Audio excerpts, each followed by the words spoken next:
Hi, welcome to our show today. My name's Susan Bathurst-Chick, and this is Dr. Jillian Marks. And we're here to bring you some food for thought.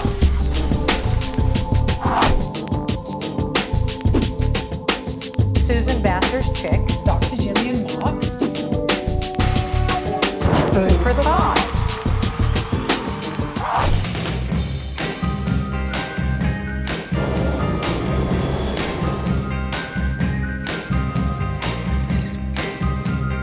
Why are we here today, Sue? I see a fabulous array of chocolate and chocolate products. Maybe you can tell me why. Well, I'll tell you what.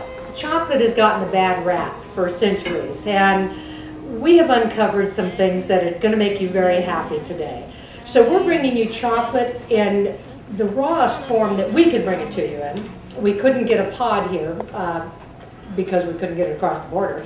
But we do have some wonderful chocolate to show you, and it's in essence the bean from the pod, which has been fermented, and the nibs when the bean is cut, and the powder when the nibs are crushed, and something here that the good doctor can eat if she gets hungry. One of the things we'd like to share with you today is why chocolate is good for you. And so maybe Jillian can tell us a little bit about that. Well, yes, actually I'd love to. A couple things first, because we don't always know this. These marvelous little creatures here actually have a fabulous aroma and taste. If we don't ferment the pod first, they have a terrible dryness which would make chocolate absolutely inedible. Well, that process that we all know and love, the production of this lovely piece of edible deliciousness, takes lots and lots of steps. But the material that's in these beans travels with them from their birth in these little beans all the way to our edible goodiness. And so what do you mean by that, the material in these beans? Well, first of all, the thing that people know the most about is caffeine. Right. There are several stimulants in these beans, We like that. the most notable being caffeine. And although there is caffeine in them, it's perhaps in an average piece of chocolate, which would probably be about one of these pieces. Okay. It's a tenth of a cup of coffee. Okay. So it's not that much.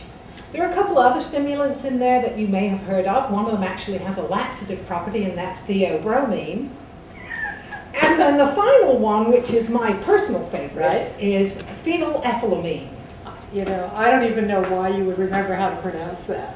Well, I remember only because it has this marvelous property to make you stay awake.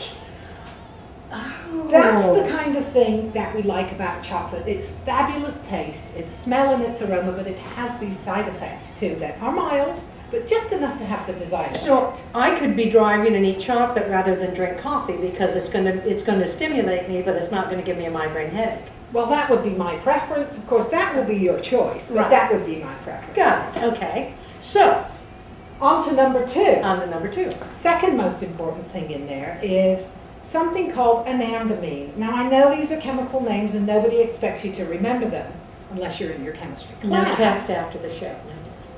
But anandamine is the thing that makes you feel good.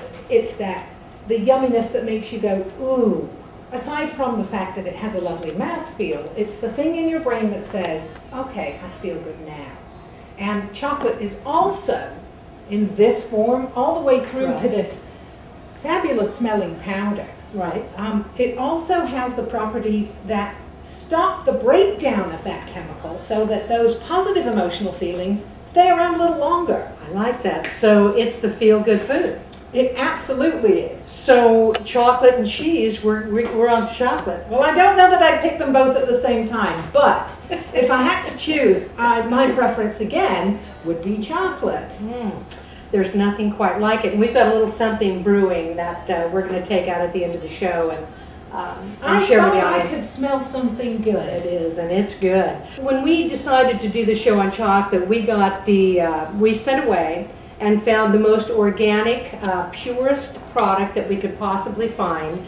Because one of the things that we'd like to do with the show is give you information that will help you with raw and finished products, prepare daily meals, and just to give you information that will enhance your life in a way that is, I think, a little bit healthier than processed food.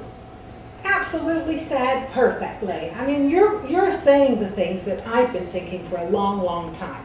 We know lots of organic products are now coming into the marketplace.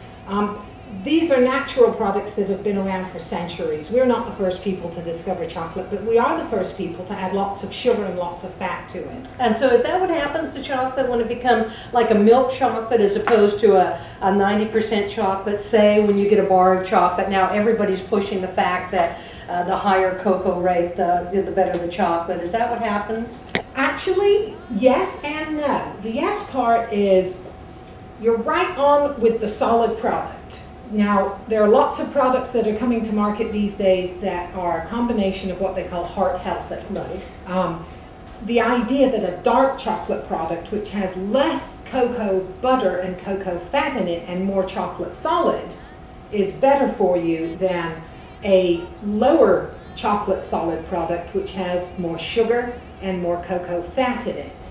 Both of those things are in fact good. Remember, they do contain the same stimulant level, right. They do contain the same positive emotional right. response, but they also contain, when you get to the higher solid product, more of the things that we call phenols.